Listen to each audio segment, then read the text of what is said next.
Hier, nous avons eu l'ouverture, nous avons eu les discours d'ouverture sous la présidence de M. le ministre. Il y a eu également un exposé important sur l'état des lieux et nous avons embrayé avec les travaux de groupe. Donc 2 groupes sur le financement et justement les rapporteurs vont nous faire l'économie des travaux qui ont été réalisés. La manière de gérer l'état civil d'un pays à l'autre varie en fonction des options de politique publique qui sont mises en œuvre. Nous rappelons que l'état civil est l'identité fondamentale et une mémoire intergénérationnelle pour chaque État. En même temps, la manière de gérer les données de l'état civil dépend en réalité de l'organisation administrative. Ce qui a fait qu'en analysant les contributions des différents pays, nous nous sommes rendus compte qu'il existait à peu près 3 approches. Une approche qui est basée sur la décentralisation, donc avec des exemples de gestion décentralisée de l'état civil. Et quand nous parlons de gestion décentralisée, c'est une compétence qui est attribuée à des autorités administratives afin de procéder à l'enregistrement, à la délivrance, et à l'actualisation et à l'archivage des données de l'état civil. C'est l'exemple du Madagascar, c'est un peu l'exemple aussi du Sénégal. Nous avons d'autres pays qui ont mis en avant une approche centralisée de la gestion de l'état civil. Et l'approche centralisée ne repose pas sur une coïncidence entre l'aménagement administratif et la gestion des données d'état civil, mais plutôt structurée autour d'un registre national centralisé. Ça a été effectivement un grand plaisir de coordonner cette question sur la problématique du financement de l'état civil. Une problématique majeure, que ce soit l'état civil, que ce soit les autres domaines, comme on le dit souvent, l'argent c'est le nerf de la guerre. Alors la difficulté ici, c'est que effectivement nous avons vu que nos États contribuent beaucoup au financement de l'état civil. Il y a aussi un programme de génération de ressources au niveau des communes, mais toujours est-il que ces financements sont insuffisants. Ce qui fait qu'au niveau de l'état civil, il y a encore une certaine dépendance financière à l'endroit de financement extérieur, surtout ceux des partenaires au développement. Donc l'enjeu, c'est comment mobiliser des ressources endogènes, donc au niveau des communes, pour réduire la vulnérabilité financière de nos communes. Il ne s'agit pas pour le moment peut-être d'arriver à une certaine autonomie financière à proprement parler, mais de réduire, comme je l'ai dit tout à l'heure, la dépendance financière. Et cela passe par une offre de services, des services de qualité, des services payants. Cela suppose aussi une meilleure gestion des ressources financières qui existent. Cela suppose aussi une diversification des sources de financement. Et nous avons insisté pour dire simplement que les agences de l'état civil ont un rôle particulièrement important à jouer. Si les États font leur contribution financière, les communes essaient de vendre des services, il faudrait également que nous ayons des agences capables de mobiliser des ressources, participer à des appels à projets parce qu'il y a effectivement des fonds compétitifs, mais cela suppose plutôt qu'on soit suffisamment outillé, qu'il y ait un dispositif, qu'il y ait une expertise pour la mobilisation de ressources, qu'il y ait une expertise pour mettre en œuvre, rendre compte et assurer tout ce qui est visibilité, communication et capitalisation des expériences. Peut-être qu'il faut d'abord dire que le constat au cours de ce symposium est clair et ce n'est qu'une confirmation de ce qu'on savait déjà. L'état civil dans nos États africains, d'Afrique centrale, est clairement sous-financé au niveau de l'État central et dans les collectivités territoriales décentralisées. Alors, peut-être la première chose qu'il faudrait penser à faire, l'État civil étant une question de souveraineté, une question hautement importante pour nos États, il faudrait penser dans un premier temps au renforcement du financement par les budgets nationaux au sein de nos États. Alors, comment ça se ferait? Un gros investissement en amont qui serait fait par l'État permettrait à coup sûr, avec le temps, de rendre nos systèmes d'état civil autonomes, de manière à ce qu'ils puissent s'autofinancer. Après ces gros investissements qui sont faits en amont, on pourrait développer un mécanisme de rentabilisation de tout l'investissement qui a été fait en matière d'état civil. Je pense également au partenariat public-privé, qui est également une très bonne voie, une très bonne issue pour le financement de l'état civil. Là, à ce moment, ce sont des partenaires qui mettront beaucoup d'argent dans le fonctionnement de l'état civil, mais il y a également des conditions pour que cette méthode puisse fonctionner.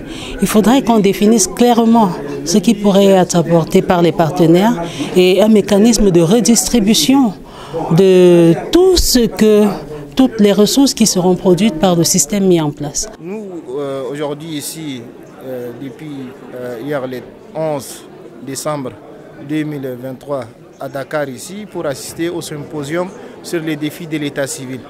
Et cela revêt une importance très capitale pour nous pays africains et surtout francophones, d'où le taux d'enregistrement est trop faible. Nos défis de l'état civil ont été aussi recommandés pour nous à travers l'Union africaine qui nous a demandé d'avoir un état civil gratuit, obligatoire, universel. Et cela a besoin beaucoup plus de l'implication de nous tous, de nos gouvernants et aussi chercher un moyen de coopération, de collaboration interpays africains. Et nous saluons l'action de ce symposium qui met en exergue la volonté politique de nos gouvernants et aussi plus la volonté des directions généraux, des directions responsables de l'état civil dans les pays francophones de se mettre ensemble. Et c'est le moment où on félicite l'action de ANEC du Sénégal qui nous a réunis aujourd'hui ici pour parler de ces sujets très importants pour nous et pour la population africaine de l'espace francophone. L'interview hier, c'était vraiment c'est l'entrée en balle de notre action parce que nous, on cherche les méthodes les plus efficaces pour financer notre état civil. Et c'est le plus grand goulot d'étranglement de ce qui se passe comme pratique aussi chez nous. Nous, hier, on a débattu en table ronde, groupe 1, et d'ailleurs, ça a été restitué avec l'autre groupe aussi. C'est le même problème dans l'espace francophone, d'où on s'est inspiré d'autres pays, comment avoir la bonne méthode pour financer l'état civil. D'où nous avons tiré des enseignements très importants, c'est de rendre une coopération publique-privée, c'est impliquer les privés, tels que les banques, les secteurs de téléphonie, tels que les usagers aussi, aux frais de financement de l'état civil. Au-delà de ça aussi, nous avons tiré chapeau aussi aux nos gouvernants qui ont accepté la gratuité. Comme c'est gratuit pour la population, de l'autre côté, il y a une prise en charge de l'État. Donc, tous deux fait que le gouvernement aussi était présent. Et de l'autre côté, n'oublions pas que les partenaires techniques et financiers des pays africains, tels que, on va les nommer clairement, parce que l'UNICEF, l'Union européenne, la Banque mondiale interviennent pour moderniser nos états civils. Mais il nous est interpellé hier d'avoir une méthode plus idéale, plus compacte et plus adaptable dans tous les pays africains que d'organiser de manière plus cohérente, de mettre l'état civil au service de l'état civil. Cela veut dire avoir un financement sur un autofinancement des activités assorties de l'état civil. Oui, en fait, la centralisation est un enjeu stratégique dans la gestion de l'état civil. À l'issue des échanges qu'on a eus entre experts, il s'est avéré que la centralisation va permettre une meilleure gestion de l'état civil. Parce qu'aujourd'hui, on est à l'ère de la digitalisation et il y a des problématiques telles que l'identification unique des bénéficiaires qui se posent. Et la centralisation, il s'avère, est la meilleure voie pour aller vers l'identité unique, pour aller également peut-être vers ses corrélaires tels que l'identité digitale, entre autres. Et au fil des discussions, beaucoup de thématiques ont été abordées. Et on a essayé de recenser les bonnes pratiques en la matière. Il faut rappeler que la thématique qu'on aborde, c'est non seulement la centralisation, mais aussi et surtout la protection des données au cœur donc, de cette centralisation. Donc on a fait le parcours de tout ce qui a été fait au niveau des différents pays qui sont présents à ce symposium. Et chaque pays a présenté son expérience en matière de centralisation, son niveau d'avancement aussi en matière de protection des données personnelles. on a essayé de capitaliser et d'identifier les bonnes pratiques. Parce qu'il faut savoir que les pays n'ont pas tous le même niveau d'avancement en matière de centralisation des données ou de protection des données personnelles. Par exemple, on peut constater que certains pays n'ont pas encore légiféré sur la protection des données ou n'ont pas encore d'organes de protection des données personnelles, sont encore en train de travailler sur les textes pour aller vers la centralisation ou vers la digitalisation. Et les pays les plus en avance qui ont des expériences positives et qui ont des pratiques qui peuvent être identifiées comme bonnes pratiques, ont essayé de partager ces bonnes pratiques avec les autres participants. C'est ainsi qu'on a constaté que, par exemple, aujourd'hui, le rapprochement du système sanitaire avec le système de gestion de l'état civil est aussi un élément de bonnes pratiques qui a été identifié et qui peut permettre d'améliorer l'inscription au sein donc de l'état civil. On a aussi vu que cette centralisation va favoriser l'interopérabilité. On a beaucoup discuté de l'interopérabilité. On a vu des bonnes pratiques d'interopérabilité, notamment l'interopérabilité entre le système sanitaire et le système de gestion de l'état civil. À côté de ça aussi, on a essayé d'aborder la protection des données personnelles, la confiance des utilisateurs au système, mais aussi et surtout la sécurisation des données. Et il est ressorti des échanges que la mise en place, par exemple, de textes sur la protection des données personnelles, l'institutionnalisation d'un organe pour porter cette protection des données personnelles est une bonne pratique qu'il est intéressant de partager avec les autres pays. Par exemple, penser à des méthodes de paiement des services d'état civil. L'état civil, l'enregistrement du premier acte est gratuit dans tous nos États d'Afrique centrale, d'Afrique francophone. Le premier acte, il est gratuit.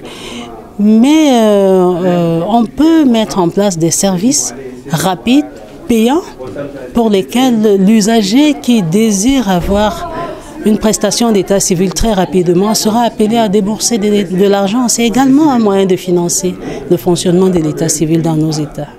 D'où l'expérience guinéenne a été citée et l'expérience même tchadienne chez nous, parce que nous déjà au Tchad, on a mis en place l'Agence nationale des titres sécurisés qui regroupe tous les titres. C'est l'acte de naissance, la carte d'identité, les passeports, les certificats d'immatriculation sous une agence, et cette agence collecte des recettes à travers les autres titres qu'elle fait. Et l'état civil, c'est le maillon le plus faible qui est gratuit, qui est pris en charge quelque part par les autres titres. Donc il y a quelques pourcents de ces montants de recettes vont vers l'état civil qui permet la modernisation de cet état civil, mais qui est toujours faible, qu'il faut s'inspirer des autres pays. Hier, on a découvert d'autres méthodes aussi et nous sommes vraiment contents que ce symposium est lié avec beaucoup d'initiatives et beaucoup des enseignements tirés. Et c'est le moment aussi de réitérer encore nos félicitations au gouvernement sénégalais, à l'ANEC et aux organisateurs de ces symposiums qui n'ont ménagé aucun effort pour qu'il y ait lié ces symposiums avec beaucoup de résultats probants. Il est également ressorti des échanges que, par exemple, aujourd'hui, la mise en place d'un organe chargé de certifier les systèmes d'information de l'État ou les systèmes d'information publics peut permettre justement de sécuriser les bases de données de l'état civil, parce que cette autorité va certifier les différentes étapes de mise en place de ces bases de données. Il est également ressorti qu'il serait intéressant d'associer à chaque fois que le besoin se fait sentir les autorités de protection des données personnelles à toutes les étapes de la mise en place de la numérisation, de l'indexation des bases de données d'état civil. Et enfin, et surtout, la sécurité. La sécurité, c'est essentiel parce que c'est elle qui va permettre d'amener la confiance des citoyens à ce dispositif d'état civil que nous voulons centraliser. Et pour apporter cette confiance, la sécurité des systèmes d'information, la garantie de l'accès à l'information, c'est quelque chose d'essentiel. Et on a vu le cas de la Côte d'Ivoire qui est en train de mettre en place des dispositifs qui permettent de garantir l'accès en modification, en correction par l'utilisateur lui-même ou le bénéficiaire lui-même, est également un bon cas d'école et une bonne pratique qui a également été partagée par les différentes parties prenantes.